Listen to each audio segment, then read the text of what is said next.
Hi everyone, it's Erin with JesusandCoupons.com, and today is day 8 of our video series about organizing your couponing and your life.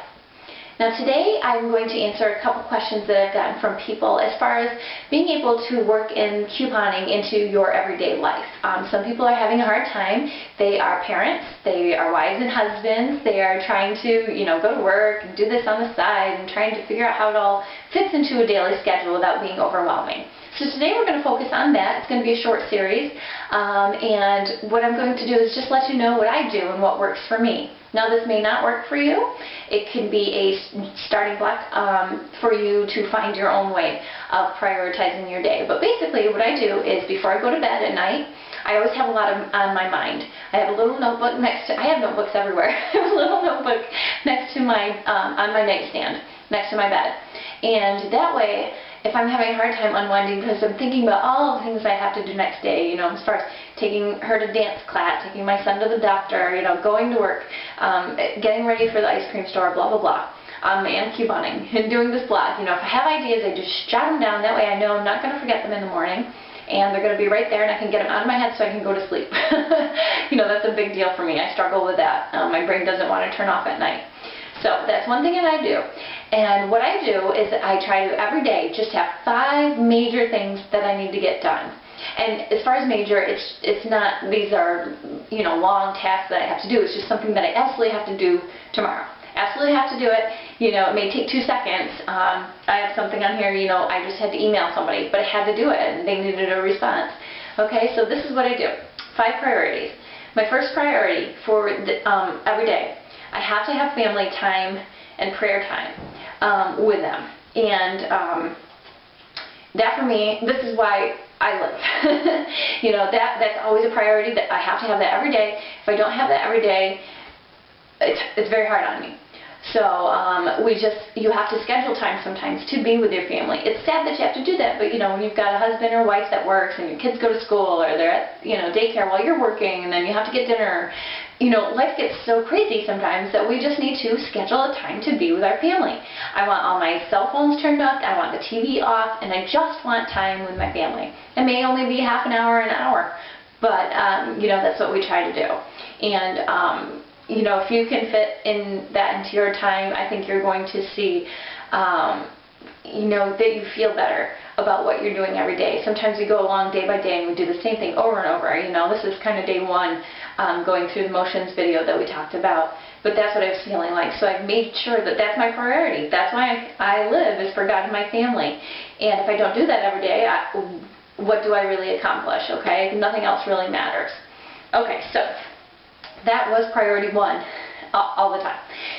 Priority 2, I had to email somebody about a couponing class. I'm doing 2 of them this week, so I had to email some people about that. 3, I had to clip my coupons. That was from our video series on organization. I think it was day 3. So that was a priority for me that day. I also get a lot of questions about how do you clean your house, and taking care of a household is hard. How do we fit that into our everyday routine too without spending 5 hours cleaning every day? Not that you have to do that, but how do you clean up your house every day so that you can feel good about it and do everything that you need to do? So this is number 4 on my list for this particular day that it was. I play the 5-minute game with my daughter. My son tries to help. He's only 17 months, so but we try to involve the family, because when you do it by yourself, you're ignoring everybody else and you're not working them into the schedule, so it feels like work. So if you get your family involved, they love to do it. And this is how it starts. You get a timer.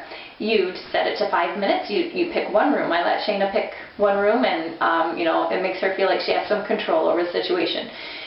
So she picks a room. We go into that room. I take a bucket. I don't have one next to me, but just a plastic organizer bin, or maybe you have a bunch of baskets laying around your house. Just take a container. It doesn't matter what it is. Even a laundry basket will work. Go into that room. Throw everything in the basket that does not belong in that room. So if you have a toy from another room, you need it to get out of the room, just throw it in the basket. Take 5 minutes, throw everything in the basket, and do a really quick cleaning of it. Let's say your bed's not made. Quick, throw the sheets up so that you feel like it looks a little bit neater. Get everything in the basket. 5 minutes, you will not believe what you can get done in 5 minutes in each room. And you just go room to room like that. You know, if you have 5, 6 rooms, it takes you maybe half an hour to do. That's going to get you a good start on your cleaning. And it's going to make it easier for you to clean. If you're trying to clean with all this stuff lying around, it's just overwhelming and you just can't do it. So just take half an hour in your whole house. You know, take everything into that basket. Don't even put it away in the next room. Just throw everything to a basket. At the end of that half hour, you're going to have a basket full of stuff that needs to be sorted. Guess what? You can do that at a later time if you want. I don't want you to get overwhelmed. This is easy steps to organization that I find works for me. Okay, so that was 4th on my priority list for the day.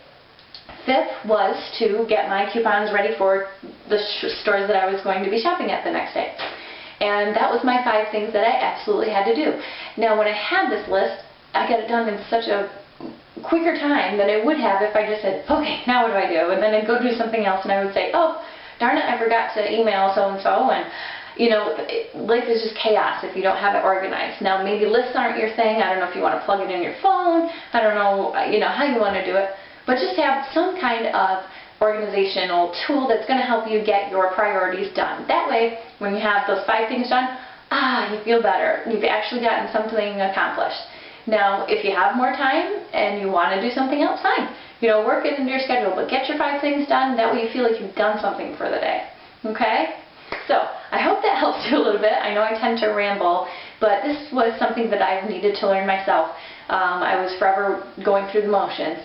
And this not only gives me a feeling of accomplishment, but I get things done. When I have like 10,000 things on my list to do, I always had a perpetual list. I would make a list of like 20 things that I had to do. I would cross one off and I would think of something else that I had to do. It was like I was not accomplishing anything. So just make 5 things, and I know you can do it. That's easy. You can do this. So that's your homework for today. So make 5 things that you want to get done tomorrow, and we're going to go from there. All right, well, thanks for tuning in, and we will see you tomorrow. Have a blessed day.